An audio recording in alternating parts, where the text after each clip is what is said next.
안녕하세요. 결혼한 지 2년 차인 30대 여성입니다. 아들만 귀하고 며느리는 그런 아들 발톱에 때만도 못하다고 생각하시는 저희 어머님 이야기 좀 해볼까 해서 찾아왔습니다. 남편하고는 사회생활을 하며 알게 되었다가 본격적으로 연애를 시작한 건 제 나이 30대였어요. 특별한 계기가 있었던 건 아닌데 언젠가부터 남편이 조금씩 다가왔고 저도 그런 남편을 밀어내지 않았거든요. 그렇게 연애를 시작한 저희는 이후로 사소한 다툼 한 번 없이 만남을 이어갔습니다. 그래서 막연하게나마 결혼을 하게 된다면 이 사람이랑 하겠다 싶기도 했네요. 그리고 아닌 게 아니라 개나리 피던 봄날 저는 남편에게 정식으로 프로포즈를 받았고 그렇게 저희는 부부의연을 맺기로 했죠. 사실 이런 말을 제가 직접 한다는 게 소위 모양 빠져 보이지만 여러 가지 조건을 놓고 봤을 때 다들 제가 믿지는 결혼이라고 했습니다. 학벌이나 회사가 한 사람의 전부는 아니지만 그래도 제가 더 좋은 학교를 나와 좋은 회사를 다니고 있었으니 많은 사람들이 제가 손해라고 생각하는 것 같았죠. 게다가 솔직히 말하자면 경제적인 부분도 차이가 컸어요. 제가 얼마나 대단한 집딸은 아니었어도 노후 준비 짱짱하게 되어 계신 친정부모님은 제가 직장 생활을 하는 동안에도 제가 괜찮다 해도 용돈을 챙겨주실 정도로 여유가 있으셨고 제가 30이 되던 해에는 생일 선물이라며 제 명의로 아파트도 해주셨거든요.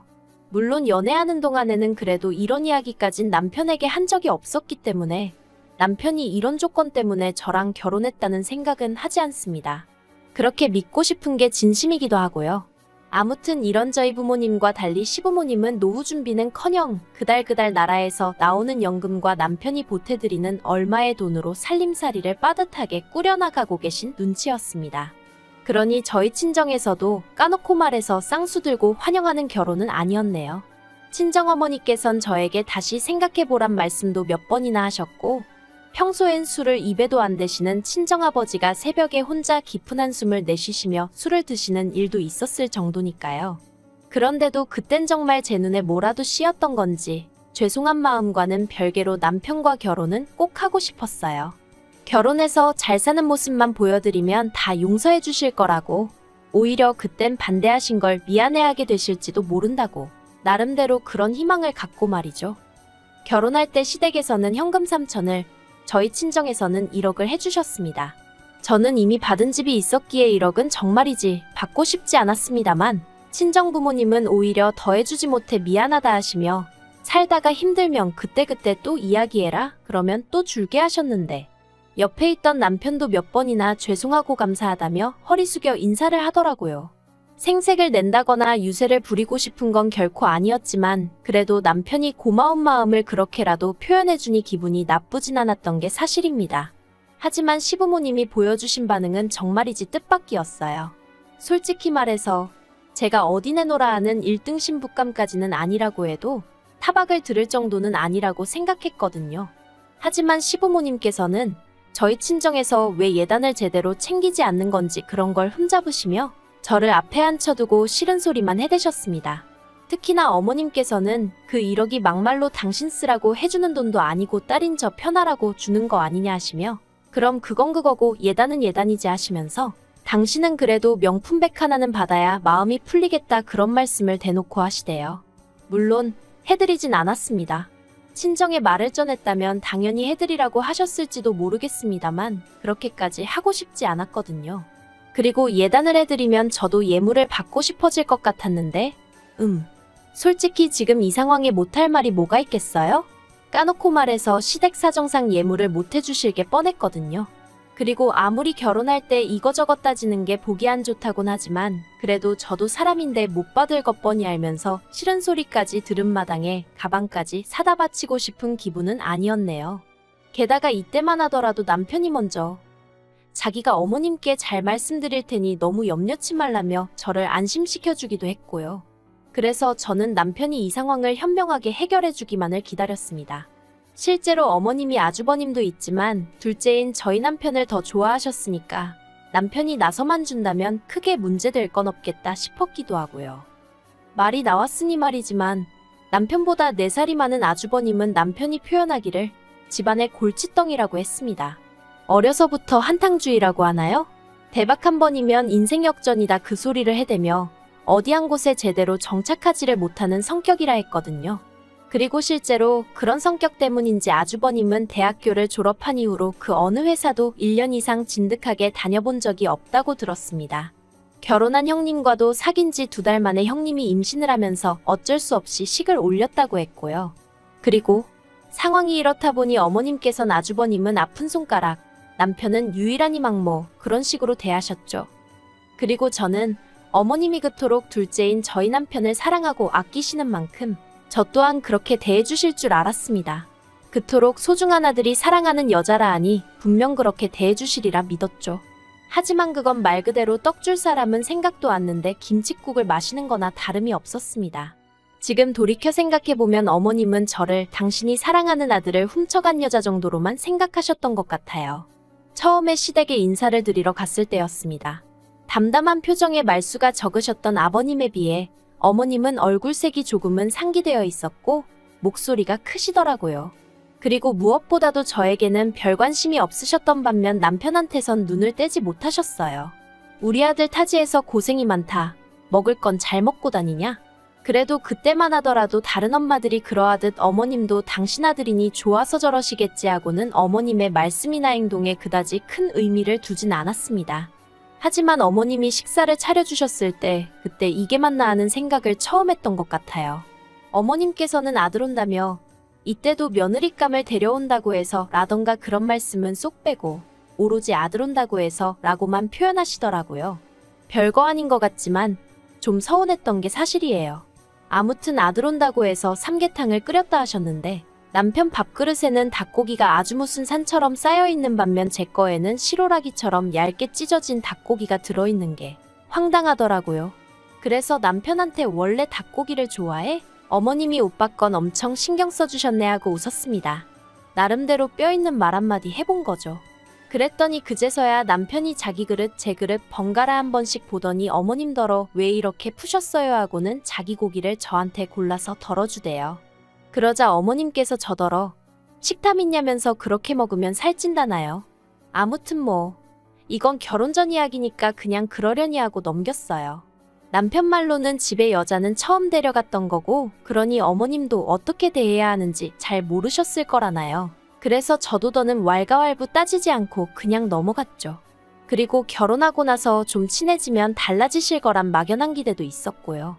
그런데 더하면 더했지 덜해지지는 않더라고요. 원래는 처음 1년은 신혼을 즐기다 아이를 가지려고 했는데 결혼한 지 3개월 만에 임신을 했어요. 그런데 제가 먹덧도 심하고 그래서 도저히 회사 생활을 할 수가 없었죠. 회사에 있는 이런저런 제도들을 활용하면 어느 정도 자리 보전을 할 수 있을 수도 있었겠지만 솔직히 낯뜨거워 그렇게는 못하겠더라고요. 그래서 남편과 상의 끝에 일단은 회사를 관두기로 했어요. 복직이야 아이를 어린이집에 맡길 수 있을 때쯤에 하면 된다 싶었고 다니던 회사만큼 네임밸류가 있는 곳은 아니더라도 친정아버지 인맥으로 들어갈 수 있는 회사는 여러 곳 있었기에 이직하는 데는 별 걱정이 없었죠. 그런데 이 이야기가 어떻게 어머님 귀에 들어가게 된 건지 제가 임신 4개월 차였던 때 어머님이 저희 집에 연락도 없이 오셔서는 당신은 첫째 손잡고 둘째 등에 업고 일을 다니셨다던가 요새 젊은 여자들은 야같다던가 뭐 누가 들어도 저 들으라고 하시는 소리구나 싶은 소리만 골라서 늘어놓으시더라고요. 그리고 무엇보다도 제가 정말 서운하게 느꼈던 건 어머님께서 저희 남편 손을 꼭 잡으시면서 혼자 벌어서 군식 구입을 2개나 챙기려면 고생스러워서 어쩌냐 하시는데 저도 그렇고 앞으로 태어날 우리 아이가 군식구라는 건가 생각에 어이가 없고 서러워서 눈물이 핑 돌더라니까요. 그래서 제가 어머님 계신 그 자리에서 대놓고 남편더러 내가 군식구냐 물었어요. 그랬더니 남편이 손사래를 치며 그런 소리가 어딨냐고. 너가 원래 나보다 돈도 더 잘 버는데. 그러니까 어머님이 정말 확 기분 나쁜 티를 내시면서 저더러 유세 좀 작작 떨라나요. 남들이 보면 당신이 무슨 재벌집 며느리라도 본 줄 알겠다며. 그래서 저도 어머님 떨어 제가 하고 싶은 말이라고.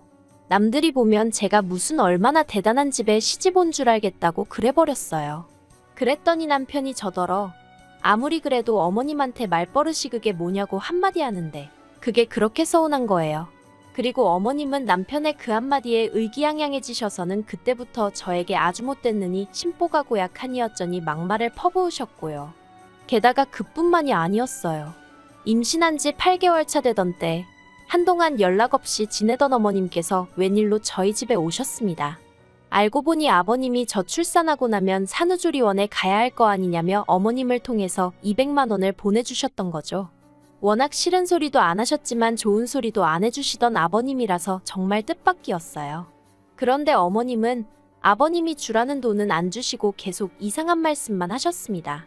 옛날에는 산후조리원이 어디 있었냐면서 애 낳고 다음 날이면 자리 털고 일어나서 집안일하고 나가서 돈 벌고 그랬다고. 그리고는 저희 친정어머니가 집에서 뭘 하시냐면서 이럴 때 딸 좀 챙겨주고 그러는 게 친정엄마가 할 일 아니냐 그러시더니 아버님께서 200만 원을 마련하시느라 얼마나 고생하셨을지 생각은 해봤냐 어쩌냐. 그래서 제가 아버님께 감사 표시는 제가 따로 하겠다고 딱 잘라 말씀드렸습니다. 그랬더니 어머님도 더는 뭐 생각나는 묘수가 없으셨는지 정말 똥 씹은 표정을 하시고는 봉투를 저에게 건네주시더라고요. 그런데 결정적인 사건은 제가 출산 후 산후조리원에서 나온 날이었습니다. 퇴소 3일 전부터 남편에게 집 좀 치워놔달라고 몇 번이나 부탁을 했었는데 남편이 연달아 야근을 하게 되면서 청소를 못했다고 하더라고요. 그래서 사람을 불러 청소를 하자고 얘기가 되었는데 그 이야기를 들으시곤 어머님이 배가 불렀다며 당신 아들이 외벌이를 하는데 그 돈을 그렇게 쓰냐며 어찌나 호통을 치셨는지 몰라요. 친정부모님이 주신 돈으로 하겠다고 해도 막무가내로 안 된다 하시면서 당신이 치워주겠다고 하시더라고요. 솔직히 아무리 치워주러 오신다지만 내키지 않았어요. 어머님이 더럽다는 게 아니라 아무래도 갓 태어난 저희의 면역력이 얼마나 좋을지도 걱정이었고 엉망인 집안을 보여드리는 것도 싫었으니까요. 그런데 그나마 다행이었던 건 남편이 제 기분을 어느 정도는 이해를 했던 건지 자기가 어머님이랑 청소하는 동안 저는 애랑 안방에 있으라고 하더라고요. 그런데 퇴소 당일 어머님께서 갑작스레 이튿날 오시겠다 연락을 해오셨고 당일에 갑자기 집 청소해줄 도우미분을 구하려니 생각보다 쉽지가 않더라고요. 그래서 결국 거실만 대충 치우고 나머지는 손을 못 댔어요. 그리고 솔직히 짜증이 많이 났어요. 이럴 거면 저랑 애가 조리원에 있는 동안 그냥 계획대로 도우미 불러서 청소하고 정리하게끔 내버려 두시지 왜 그렇게 난리를 치셨는지. 하지만 그때도 어떻게든 좋은 쪽으로 생각하려고 했습니다. 자식들 돈 한 푼이라도 아껴주시려다 이렇게 된 거겠지. 어머님이 설마 일부러 그러셨겠어 하고 말이죠. 그리고 이튿날 어머님이 오셨는데 빈손이 아니셨어요. 남편이 낙지를 좋아한다고 낙지볶음을 해주시겠다나요. 메뉴 듣자마자 솔직히 기분이 상했습니다. 저 출산한 지 한 달도 안 된 상황에 모유수유하고 있었는데 낙지볶음? 며느리에 대한 배려는 정말 요만큼도 없으시구나 그런 생각만 들었죠. 하지만 그게 다가 아니었습니다. 정리도 안 된 부엌에서 살아있는 낙지를 손질하시겠다며 밀가루 어딨냐 뭐 어딨냐 계속해서 저를 찾으시는데 솔직히 애 보느라 정신도 없고 약간은 오기도 나서 부엌에 있기가 싫었거든요. 그래서 남편한테 가서 밀가루 좀 찾아드려, 식용유 좀 찾아드려 하고 부탁을 했어요. 남편도 하는 일 없이 TV만 보고 있었기도 하고요. 그런데 그때 어머님이 대뜸 거실로 나오셔서는 소리를 지르셨습니다. 저는 뭐 하는데 당신 아들을 종부리듯 하냐면서. 그리고 왜 내 아들이 뭐가 어딨는지 다 아냐? 평소에 얼마나 부려먹는 거냐? 어찌나 고래고래 소리를 지르시는지 귀가 다 아프더라고요. 하지만 그것보다 더 저를 열받게 한 건 애 있는 데서 그러셨다는 거죠. 그래서 제가 어머님이 들고 계시던 국자를 낚아채고 나가달라 했어요. 여기 낙지볶음 못 먹어서 환장한 사람 없다고 지금 하나도 도움이 안 되신다고 했죠. 그랬더니 남편이 저더러 너 왜 그래 그러는데 여기 내 집인데 내가 그런 소리도 못하냐고 소리를 질렀습니다.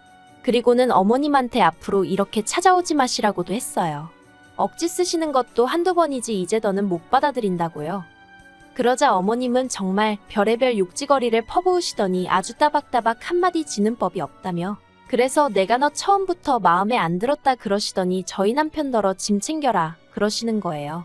그러자 남편이 놀란 목소리로 짐을 내가 왜 챙겨요 그러대요? 어머님이 너도 같이 가자고 저런 애랑 살지 말라고 뭐 한다고 저런 애를 먹여 살린다고 너 혼자 고생을 하냐 그러시는데 남편이 어머님 떨어 자기가 가긴 어딜 가냐고 그리고 뭘 먹여 살리냐 장인 장모님이 얼마나 많이 챙겨주시는데 그러면서 어머님더러 일단 먼저 가시라고 나중에 서로 좀 괜찮아지면 그때 얘기하자고 그러더라고요. 그리고 그제서야 어머님도 어느 정도 상황 파악이 되신 건지 남편더러 네가 어떻게 나한테 그러냐면서 무슨 대단히 서러운 일이라도 당하신 것 마냥 주저앉아 우시더라니까요. 그리고 그날 결국 남편에게 저는 더는 어머님하고 웃으면서 못 지낼 것 같다고 했습니다. 당신은 어머님을 보고 지내겠다고 해도 난 괜찮다고. 하지만 나에게 더는 며느리 노릇을 기대하지 말라 했죠. 그리고 어머님은 이제 내 집에도 못 오시게 해달라고 했어요. 연락을 미리 주시든 안 주시든 집에 오시는 일은 없게 해달라고 했죠. 뿐만 아니라 어머님한테는 앞으로 우리 애도 안 보여드릴 거라고 했네요. 갓 태어난 손녀 앞에서 엄마 욕을 하는 할머니가 세상에 어딨냐고. 어머님은 할머니 자격도 없으신 분이라고요. 그리고 모든 상황을 옆에서 지켜봤던 남편도 차마 어머님 편을 들 수는 없었던 모양입니다.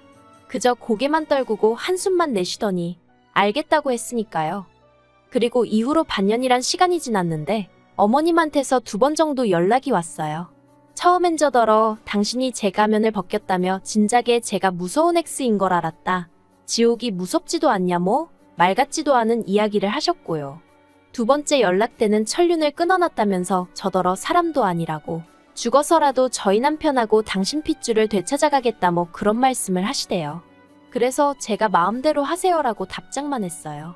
사실 그렇게 악에 바치신 게 처음 문자를 보내셨을 땐 제가 답장은 안 하고 그냥 문자 그대로 남편에게 보여줬거든요. 그랬더니 남편도 그때는 아주 절레절레 진저리를 치더라고요. 이런 분이 아니셨다면서 속상해 미치겠다면서 말이죠. 이러니 형수도 어머님이라면 치를 떠나보다고. 참고로 저희 형님도 어머님하고 연락 안 하고 지낸 지 오래였거든요. 솔직히 저는 별로 걱정되는 건 없어요. 저는 남편만 자기 자리 잘 지키고 자기 역할만 잘해준다면 바라는 것도 없고요. 막말로 이러다가 어머님이 또 제 인생에 불쑥 머리 들이밀고 아는 체를 하신다면 그땐 남편도 버려야겠다는 생각은 들지만요. 당장은 뭐 더는 스트레스 받을 일도 걱정도 없습니다. 어머님한테 바라는 것도 없어요. 알아서 잘 사세요. 제가 해드릴 수 있는 최선의 덕담입니다.